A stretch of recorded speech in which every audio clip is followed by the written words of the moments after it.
스펙커는 뭐예요? 세아라는 종목이 SPFR, JWSM, SVFA, PSTH, IPOF. 정말 유명한 스펙들이 지금 다 공모가 수준으로 떨어져 있네요. 그러면 스펙 이제 안 좋아라고 얘기하는데 안 좋은 게 아니라 저는 모아가는 거죠.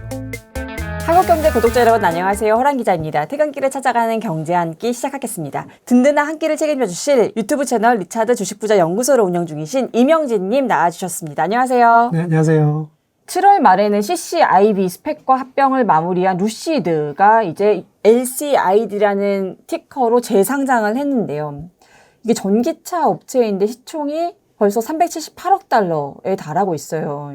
이 루시드 종목이 그래서 제2의 테슬라가 되냐 마느냐 뭐 이런 논란도 있긴 한데요. 이제 상장했기 때문에 이 대주주들의 보호예수 물량이 풀리게 되면 주가가 또 한번 출렁일 수밖에 없는 거 아니에요? 특히 그 파이프 물량이 굉장히 좀 위험해요. 파이프라는 거는 일종의 스펙 사모 투자라고 생각하면 되죠. 맞아요. 어떤 기업을 합병하려고 했는데 돈이 모자르니까 이제 사모 펀드나 돈이 많은 투자가한테 돈을 빌려오는 개념이라서 이 기업이 상장하고 나서 서로 롱텀으로 가기보다는 경영이 차익이 있으면 시절에서 던져버려요. 최근 사례를 말씀을 드리면 이제 프로테라 같은 경우는 한 40%가 빠졌어요. 전기버스 회사 프로테라. 네, 최근에 빠졌고 그 다음에 핀테크 기업인 소파이 같은 경우도 그 파이프 물량이 이펙트가 되면서 30%가 빠졌어요. 근데 루시드 모터스 같은 경우에는 가장 빠른 해제일이 아마 9월 1일이 될 거예요. 9월 1일에 보호예수 물량이 풀리는 네. 날이다. 이펙트 되는 날짜에 따라서 좀 밀릴 수는 있는데 가장 빠른 날은 9월 1일이 될 거고, 그렇다고 아까 말씀드린 두 종목처럼 30%, 40%가 무조건 빠진다라고 말씀드리는 건 아니고 그건 모르는 거고, 근데 다만 루시드 모터스가 너무 좋아서 그걸 매수를 하려고 하시는 분들은 어떻게 흐르는지 보고 나서 들어가는 게 맞지 않을까. 소파이나 프로테라는 바닥을 찍고 다시 반등하기 시작을 했거든요. 그러니까 오히려 보호예수 물량의 시점을 저점 매수 구간으로 좀 잡고 염두에 두셔도 되겠네요. 만약에 3단계에서 들어가고 싶은 분들에 한해서는 오히려 그게 좋지 않을까. 아, 요거를 이제 3단계 투자법이라고 말씀하신 게 네, 상장 맞습니다. 이후에 보호예수 물량이 쫙 나올 그쯤에 딱 들어가는 거. 그렇죠.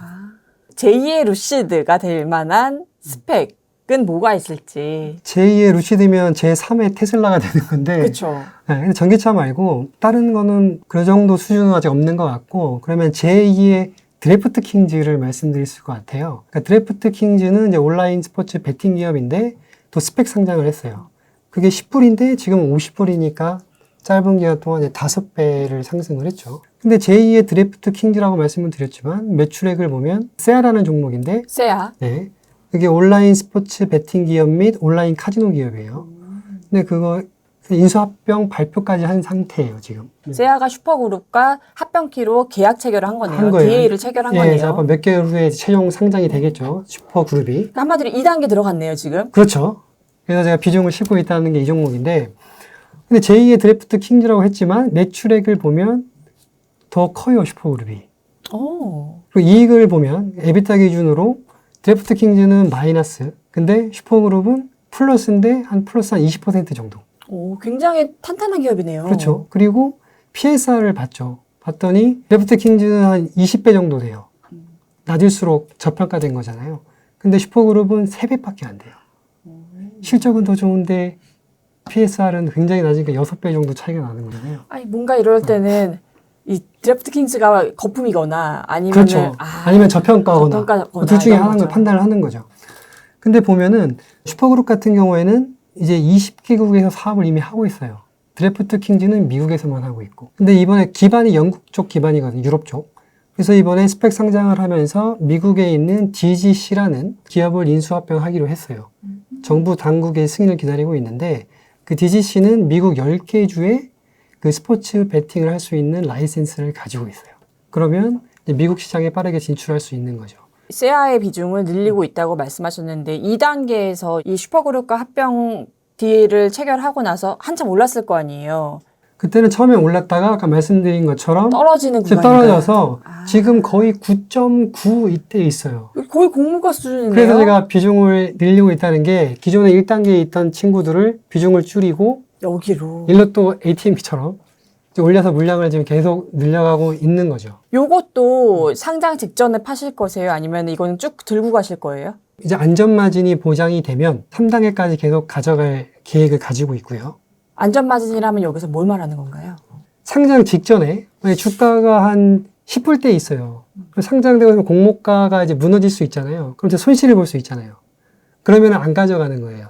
근데 마진이 만약에 한 20%, 30%가 상장 직전에 붙어 있다. 그러면 저는 계속 빠져도 견뎌낼 수 있으니까 가져가는 거예요. 중요한 포인트가 뭐냐면 아까 제일 무서운 게 상장 이후에는 파이프라 그랬잖아요. 파이프 물량. 맞아. 보호예수 물량이 풀릴 때가 그렇죠. 무섭죠. 근데 슈퍼그룹 요거는 파이프가 없어요. 어휴. 그러니까 저는 마진만 붙어주면 조금 장기로 가져갈 생각을 하고 있죠. 우선 초대형 스펙 중에선 어떤 스펙을 좀 눈여겨봐야 될까요? 추천은 아니고요. 그냥 제가 개인적으로 눈여겨보는 거는 조스 머스탱이라는, 우리 이름이 좀 웃기지만 이게 스타우드 캐피탈의 베리 스터닉트 회장이 만든 세 번째 스펙이에요. 근데 그 전에 보면은 제가 그분을 조사를 해보니까 이제 부동산 쪽이랑 이런 뭐 에너지 쪽에서 한 80조 원의 자산을 운영을 하시더라고요. 근데 그런 딜메이킹 관련해서 굉장히 잘하신다는 게 업계에 소문이 나신 분이에요. 그래서 첫 번째 스펙이 조스라는 스펙이었어요. 그걸 샀죠. 근데 인수합병이 발표를 한 거예요. 뭐랑 합병했어요? 케이노 헬스라는 회사인데 들여다보니까 그 기업이 미국에서 헬스케어 기업 중에서 가장 성장성이 좋은 기업 1위, 19년도에.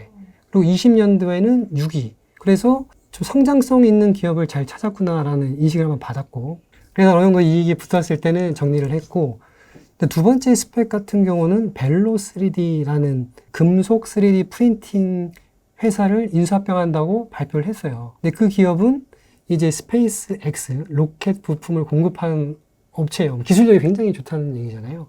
그리고 일론 머스크가 그 기업을 살려고 시도를 했다가 스펙 상장을 통하기로 한 거네요. 그 전에 그거를 살려고 했다가 부품 공급사니까 살려고 했는데 회사가 이제 거절을 해서 못 사게 됐다는 게 보도가 됐었고, 근데 이제 캐시우드 누님이 지금 이 스펙을 사고 있어요. 근데 요즘에 좀 안타까운 거는 예전에는 캐시우드 누님이 사면 주가가 올라갔는데 그렇죠. 요즘엔 그 효과는 없어졌죠. 안 올라가요. 떨어져요, 오히려. 근데 어쨌든 좀 미래 기업이긴 하지만 그만큼 매력 있는 기업을 찾았다는 점. 벨로 3D와 합병키로 한 스펙 티커는 뭐예요? 그게 SPFR일 거예요. SPFR. 네. 근데 좀 너무 미래 기업이니까 지금 주식시장을 고려했을 때는 좀 적합하지 않을 수도 있는 거죠. 근데 이 두 사례를 보면, 되게 성장성이 있고, 그리고 좀 이런 매력이 있는 기업들을 잘 찾네. 그리고 두 번째 기업은 110일 만에 찾았어요. 3개월 만에 찾은 거네요. 합병까지. 합병까지요? 그러니까 최종 상장은 아니고. 최종 상장은 아니고 DA까지. DA까지 3개월 만에 엄청 빠른 거네요. 근데 잘한다는 인식이 생긴 거고, 근데 이 세 번째 스펙 같은 경우는 1조 원 이상의 규모의 사이즈가 있잖아요. 그러면 성장성도 있고 기술력도 있고 이번엔 규모까지 있는 기업을 찾는다고 하면 나는 돈을 벌 수 있지 않을까. 근데 이게 지금 9.78대예요. 고모가에서 대략 2% 떨어졌네요. 그러니까 들어가더라도 지금은 뭐 바닥에 있는 거죠. 안 올라가더라도 뭐 잃을 건 없는 거고. 이 조스 머스탱은 스티커가 뭔가요? 이게 JWSM일 거예요. 무조건 올라간다는 얘기는 드리는 건 아니고, 하지만 바닥에 있으니 그만큼 투자해 볼 만한 가치가 있는 스펙이라고 생각을 해서 저는 눈여겨보고 있습니다. 그러면 이제 좀 스펙을 공부를 좀 해보겠다 하시는 분들을 위해서 유망 스펙을 고르는 방법을 좀 설명해 주시면 좋을 것 같아요. 스펙의 경영진을 전 되게 중요하게 생각을 해요. 손정희 회장의 1호 스펙이 SVFA예요. 1호 스펙인데 의미도 있고 상징성이 있잖아요. 그래서 이게 상장됐을 때 한 몇 개월 전에는 한 14불까지 올라갔어요. 합병대상 샀지도 못했는데. 막 올라간 거예요. 그럼 저는 안 샀죠. 40%가 오른 거죠. 사면 안 되죠. 근데 지금은 한 9.7불? 9.8불 때 내려왔어요. 현재. 네, 그럼 떨어질 때는 저는 그때부터 모으기 시작하세요? 모으기 시작하는 거죠. 지금이 기회니까. 그때는 붐이라고 하지만 저희가 봤을 때는 너무 과열. 저는 심어놓은 거를 이익 실현 구간. 그러니까 관점이 다른 거예요. 바라보는 그렇네요. 관점이. 근데 지금은 9.7, 9.8이니까 리스크는 없으니 들어가서 기다리는 거죠. 두 번째 유망 스펙 고르는 방법은 뭘까요? 두 번째는 그 스펙의 과거 이력을 보는 거예요. 차마스 같은 경우. 버진 갤럭틱도 했고, 뭐 오픈도어도 했고, 최근에 뭐 소파이도 했고 했는데 이제 IPO-F 같은 경우는 기대감만에 올려서 이익 실현을 했잖아요. 근데 최근에 다시 9.8불인가 그럴 거예요. 그럼 저는 다시 또 들어가죠. 정말 유명한 스펙들이 지금 다 공모가 수준으로 떨어져 있네요. 그러면 스펙 이제 안 좋아라고 얘기하는데 안 좋은 게 아니라 합병 기업을 안 찾았으니 10불에 있는 게 정상이 시장인 거고 나는 지금 들어가야 되는데 자꾸 안 좋다고 얘기하면 저는 많이 답답하고 서로 다른 거니까 관점이 다른 거니까 그럼 예, 알겠습니다 하고 저는 모아가는 거죠. 비레크먼이 만든 PSTH인데요. 여기에 아직 물려있는 혹은 엑시트 하겠다라는 판단을 아직 안 내린 투자자들은 어떻게 하면 좋을까요? 근데 지금 보면 주가가 공모가에 와 있어요. 그러면 더 이상 내려갈 곳은 없다. 바닥이 있으니까. 네, 근데 지금 손절해버리면 너무 억울할 것 같아요. 이미 바닥이니까. 근데 앞으로 인수합병 기업을 찾는 기간이 한 1년 정도 남았어요. 그리고 하나를 짚자면 그게 한 4조 원 정도 되는 규모의 스펙이거든요. 큰 기업을 찾을 수 있겠네요. 네, 그렇기도 하고 근데 못 찾으면 20%면 한 8천억 원이잖아요. 저희는 그 돈을 돌려받지만 비레크만은 휴지 조각이 돼요. 무조건 목숨 걸고 찾겠네요. 그렇죠. 그러니까 기다려보고 좋은 기업을 찾는지 보고 판단해도 늦지 않을 거고. 방금 요거 말씀하신 20%라는 거는 이제 투자자들은 이제 공모가 수준은 돌려받지만 설립자들은 20%를 뱉어내야 된다라는 투자가 거죠. 돼 있고 그건 돌려받지 못하는 거예요. 돌려받지 못하니까 20%면 엄청 큰 돈이죠. 8천억 원이면 엄청난 돈이 나서 목숨 걸고 찾을 거고 우리 개인 투자자는 일단은 좀 힘들지만 기다려서 원래 기다리는 거예요. 스펙은. 기다려서 좋은 기업을 찾고 합병 발표하는 걸 보고 그리고 어떻게 보면 최종 상장 전까지 기다리는 거죠. 근데 만약에 최종 상장이 끝나면은 그게 무너질 수 있잖아요. 20불이. 근데 그 전에는 이제 엑싯을 해야겠죠. 합병 실패 가능성은 낮게 보시는 거죠? 그렇죠. 며칠 전에 저는 지금 PSTH를 사고 있어요. 저는. 그러니까 이제야. 지금이 공모가 수준이니까. 그렇죠. 나중에 못 찾는다고 하더라도 저는 잃을 게 없는 거죠. 그렇네요. 알겠습니다. 지금까지 미국 주식 스펙 투자법을 기초부터 실전까지 2편에 걸쳐서 샅샅이 살펴봤습니다. 나와주신 이명진님 감사드립니다. 네, 감사합니다. 구독자님 든든한 한 끼 되셨나요? 저는 내일 퇴근길 맛있는 한 끼로 찾아오겠습니다. 감사합니다.